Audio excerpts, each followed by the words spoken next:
Existe um livro que as testemunhas de Jeová comuns não podem ler. Não está à venda, não está nas bibliotecas dos salões do reino, e se um membro possuísse, poderia ser visto com grande suspeita. Este é o Manual Secreto dos Anciãos, o Pastoreiem o Rebanho de Deus.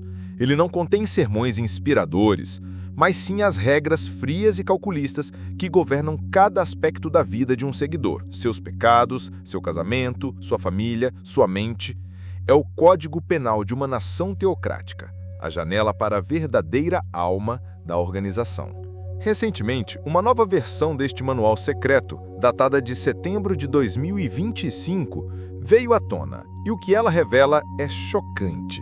Expõe uma organização em modo de pânico, uma corporação religiosa lutando para sobreviver em um mundo que não pode mais controlar. As novas regras mostram uma liderança obcecada não com a salvação, mas com processos judiciais, não com o pastoreio, mas com a mitigação de riscos, não com a verdade, mas com as relações públicas. Este não é um vídeo sobre pequenas mudanças doutrinárias. Este é um exposé sobre as novas táticas de controle e proteção legal de uma das organizações mais poderosas e secretivas do mundo. A transição da edição de 2019 para a de 2025 revela uma organização em processo de adaptação, respondendo a pressões externas, como questões jurídicas e sociais, e a desafios internos, como a retenção de membros. Vamos abrir as páginas deste livro proibido e revelar as novas regras que eles criaram para governar você. Analisaremos as mudanças mais significativas, as motivações por trás delas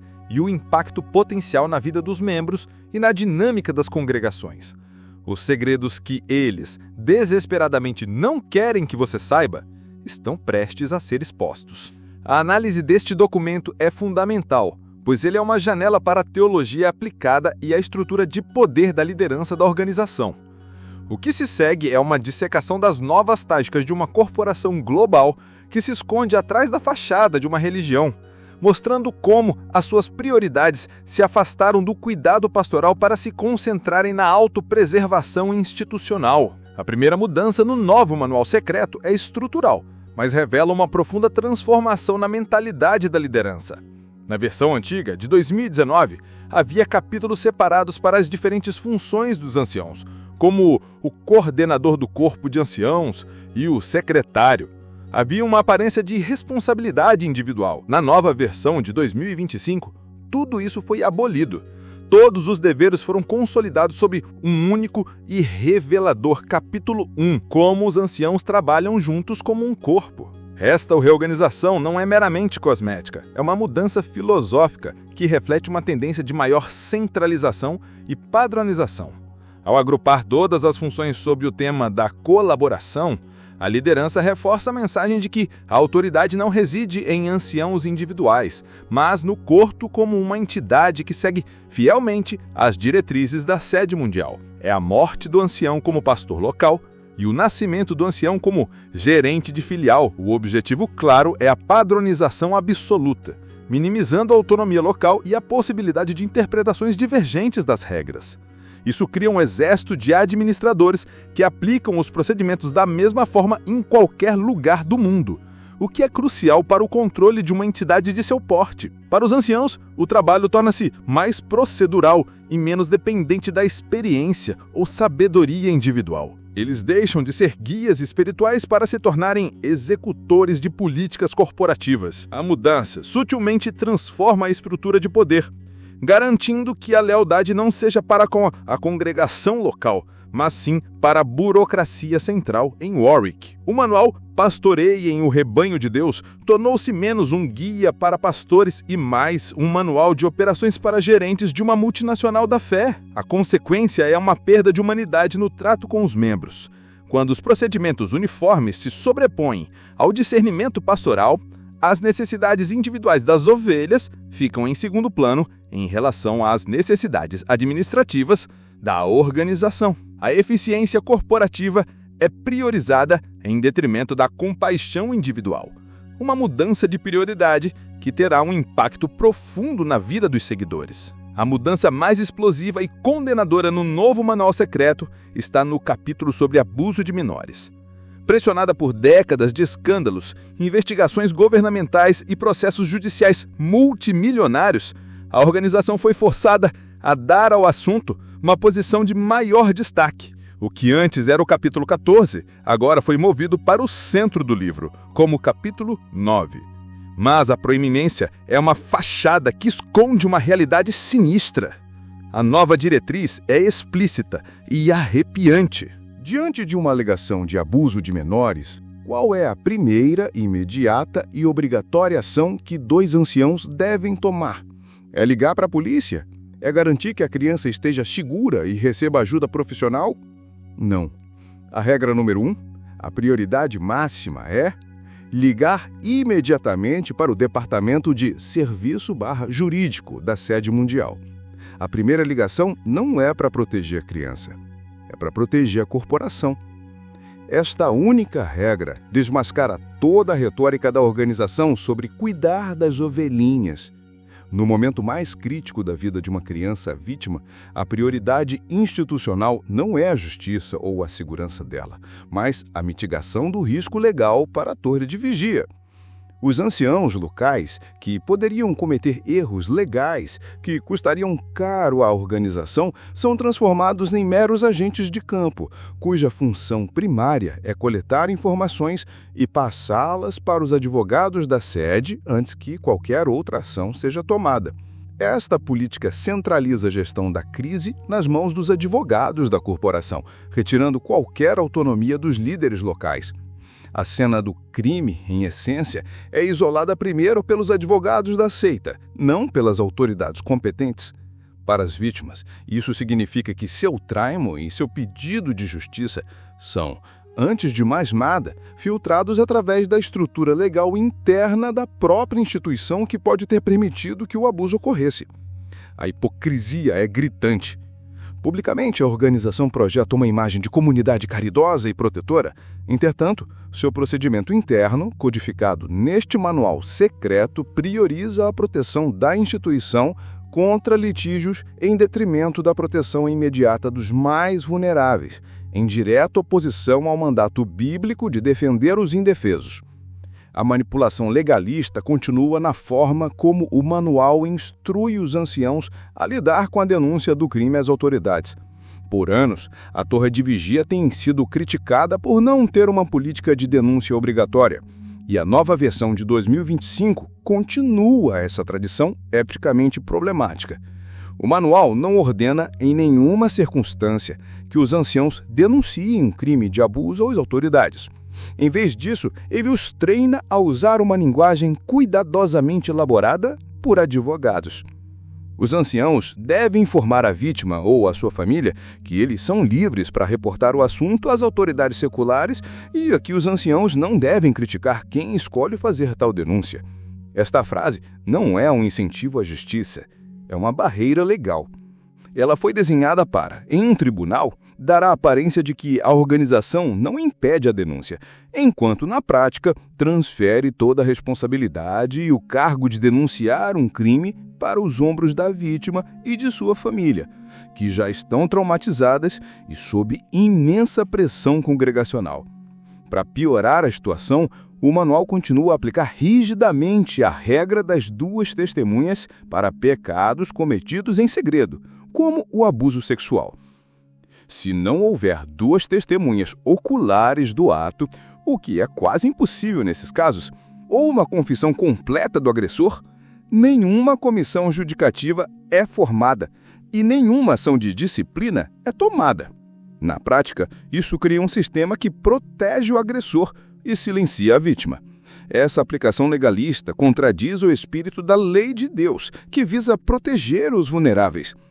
Um predador pode, portanto, permanecer na congregação, sem qualquer punição, e com acesso a outras crianças potenciais, enquanto sua única vítima é deixada de lado, desacreditada por um procedimento eclesiástico cruel.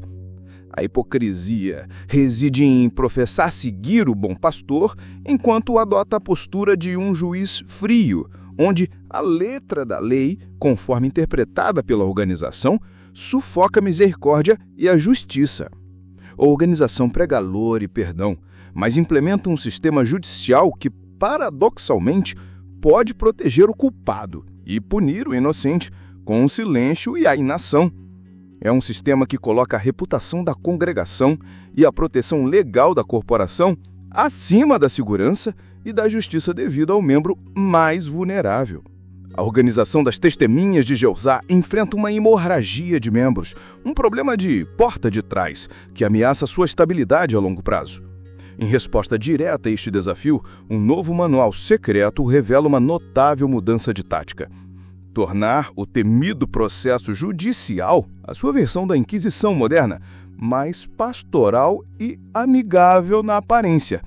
A mudança, no entanto, é puramente cosmética, uma nova embalagem para um produto fundamentalmente inalterado.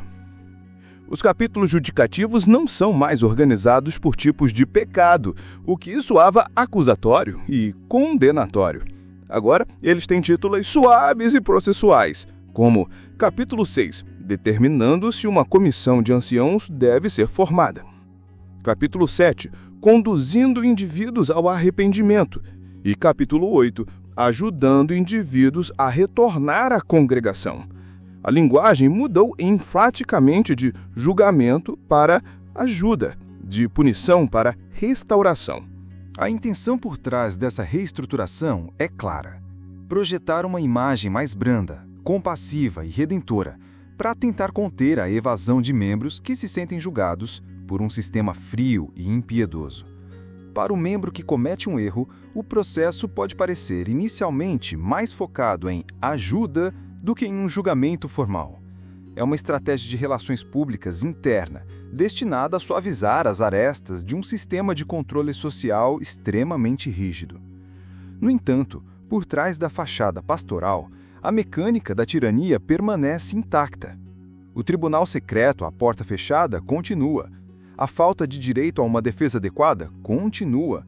E a consequência final, a desassociação, uma sentença de morte social que ordena que amigos e familiares tratem o indivíduo como se estivesse morto, continua sendo a principal arma de controle da organização. Eles podem ter trocado a túnica preta do inquisidor por um colete de lã, mas o poder de destruir a vida social de uma pessoa por discordar ou por cometer um erro permanece absoluto e inalterado. É uma mudança na apresentação, não na substância, uma tentativa de tornar o controle mais palatável. Uma das mudanças táticas mais significativas nesta nova abordagem pastoral é a implementação de uma política de acompanhamento ativo dos desassociados. No passado, uma vez que uma pessoa era expulsa e seu nome anunciado do púlpito, ela era em grande parte esquecida pela estrutura congregacional, deixada para sofrer sozinha num vácuo social imposto pela ostracização. O novo manual muda essa dinâmica, revelando o desespero da organização com a perda contínua de membros. A nova diretriz instrui a comissão judicativa que removeu o indivíduo a se encontrar com ele 3 meses após sua expulsão, presumivelmente para avaliar seu progresso espiritual, desde que ele não seja considerado um apóstata perigoso. Mais chocante ainda, o manual determina que 2 anciãos sejam designados para tentar contatar o desassociado a cada 6 meses. O que antes era uma excomunhão definitiva, agora se tornou um programa de recuperação proativo e calendarizado. Mas não se engane, isso não é necessariamente um ato de pura misericórdia. É uma estratégia de retenção calculista. A organização sabe que muitos dos que são desassociados ou se afastam o fazem em silêncio, sem se tornarem opositores ativos. Eles representam um vasto reservatório de inativos, que podem ser potencialmente recuperados para aumentar os números da organização. A motivação parece ser uma preocupação crescente com a queda no número de membros. Esta nova política transforma os anciões em agentes de recuperação, aumentando a carga de trabalho pastoral com a tarefa de contatar periodicamente aqueles que a própria organização sentenciou ao ostracismo. É uma tática manipuladora que pode explorar a solidão e o sofrimento que seu próprio sistema punitivo criou, oferecendo um caminho de volta para aqueles que foram previamente descartados. É uma tentativa de fechar a porta dos fundos pela qual tantos têm escapado. A mudança também representa um fardo adicional para os anciões, que agora tem a tarefa de recuperar ativamente aqueles que foram removidos, adicionando mais uma camada de responsabilidade administrativa ao seu já sobrecarregado papel. A pandemia forçou a Torre de Vigia, uma organização tradicionalmente lenta para adotar novas tecnologias, a entrar de cabeça no século XXI. O novo Manual Secreto de 2025 mostra como eles estão agora correndo para legislar e controlar essa nova fronteira digital. O documento contém diretrizes detalhadas e específicas sobre o uso da tecnologia, revelando uma mistura de modernização forçada e um desejo de estender sua vigilância para a vida online de seus seguidores. O manual agora estabelece regras claras sobre como realizar reuniões de anciões e de congregação por videoconferência. As diretrizes são desenhadas para garantir que, mesmo que os membros não estejam fisicamente presentes no Salão do Reino, a participação remota ocorra sob a estrita supervisão da estrutura de autoridade dos anciões. O objetivo é claro: evitar a formação de congregações virtuais independentes ou grupos de estudo online que possam escapar do controle doutrinário da sede mundial. Além disso, a vigilância moral agora estende-se oficialmente ao seu smartphone. O termo sexting, a troca de mensagens de texto de conotação sexual, é agora explicitamente mencionado pela primeira vez como pecado grave. O manual especifica que esta prática pode requerer a formação de uma comissão judicativa e, consequentemente, levar à desassociação. Esta inclusão demonstra o esforço contínuo da organização por regular a moralidade de seus membros em todas as esferas da vida, inclusive a digital. O grande irmão teocrático não se contenta mais em policiar as ações de seus seguidores no mundo físico. Agora ele reivindica jurisdição sobre as suas conversas privadas, os seus desejos e as suas interações digitais. A vida religiosa pode ter se tornado mais flexível em termos de presença física, mas a vigilância mental e moral tornou-se, em muitos aspectos, ainda mais invasiva e abrangente. As regras estabelecidas garantem que a estrutura de poder da organização permaneça intacta, mesmo em um ambiente virtual. A tecnologia é adotada não como uma ferramenta de liberdade, mas como um novo meio de controle, garantindo que nenhum aspecto da vida de um membro, seja online ou offline, esteja além do alcance da autoridade da congregação. Talvez a maior hipocrisia revelada no Manual Secreto seja a contínua criação e aplicação de um vasto corpo de leis humanas que são tratadas com a mesma seriedade ou até maior do que os mandamentos bíblicos. A organização critica publicamente outras religiões por adicionarem tradições humanas à palavra de Deus, frequentemente citando a condenação de Jesus aos fariseus, em Mateus 15:9. É em vão que persistem em adorar-me, pois ensinam como doutrinas mandamentos de homens. No entanto, seu próprio livro de regras faz exatamente isso, transformando opiniões e políticas do corpo governante em leis eclesiásticas com poder de punição. O novo manual perpetua essa tradição farisaica. Por exemplo, ele codifica punição para um ancião ou servo ministerial se ele, sua esposa ou um filho que mora com ele ousar comparecer ou apoiar o casamento de uma testemunha de Jeová com alguém de fora da fé. A Bíblia aconselha a casar somente no Senhor, mas não há um único versículo que autorize a punição de alguém por simplesmente estar presente em uma cerimônia de casamento. Da mesma forma, a busca por ensino superior, embora não mais uma proibição absoluta, ainda é tratada com suspeita e estada como um ponto de avaliação das qualificações de um homem, questionando se ele respeita o que o escravo fiel diz sobre os perigos do ensino superior. Novamente, não há nenhuma base bíblica para condenar ou suspeitar da educação. Paulo, ao contrário, adverte contra julgar os outros em questões de consciência e celebra a liberdade que temos em Cristo Jesus. Essas regras, e muitas outras como elas, funcionam como os fardos pesados que Jesus disse que os fariseus colocavam sobre os ombros das pessoas. Elas transformam a lealdade à organização e às suas políticas em constante mudança num verdadeiro teste de espiritualidade, usurpando o lugar da consciência individual e dos princípios bíblicos.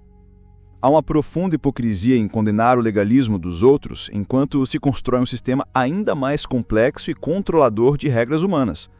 A organização, na prática, coloca seus próprios mandamentos de homens no mesmo nível da palavra de Deus exigindo obediência que vai muito além do que as Escrituras pedem. Ao analisar o conjunto das mudanças de 2019 para 2025, um quadro claro e alarmante emerge, revelando as verdadeiras prioridades da torre de vigia moderna. A evolução do manual secreto, Pastoreie um Rebanho de Deus, ilustra uma corporação religiosa em uma encruzilhada, onde a teologia foi subjugada pela necessidade corporativa e legal. Teologicamente, nada mudou. A autoridade absoluta do corpo governante como o escravo fiel e prudente permanece como o dogma central. No entanto, na prática, as decisões e as políticas da organização estão sendo cada vez mais moldadas por advogados, gestores de crise e especialistas em relações públicas, e não por teólogos que estudam as Escrituras. Quase todas as mudanças significativas no novo manual são reativas, não proativas. Elas são uma resposta direta a estímulos externos que ameaçam a estabilidade e a reputação da instituição. A seção Abusos de Menores é uma resposta direta a processos judiciais e má publicidade. A nova abordagem pastoral para os desassociados é uma resposta à hemorragia de membros. As regras de tecnologia são uma resposta a uma pandemia global que forçou a modernização.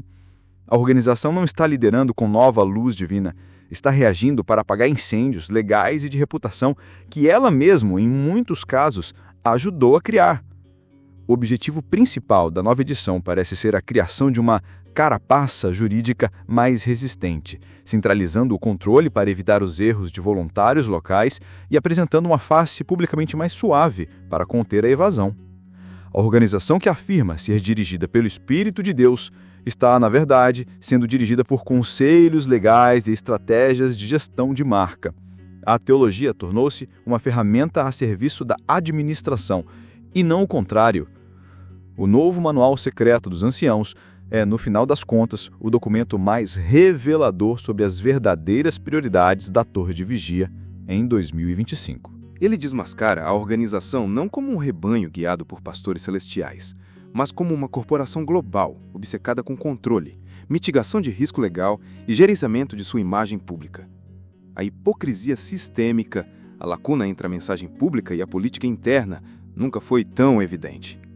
Enquanto a mensagem pública das Testemunhas de Jeová fala de amor, liberdade em Cristo e cuidado com os vulneráveis, o documento que governa sua vida interna fala a linguagem fria de regras, processos, controle e, acima de tudo, a autopreservação institucional.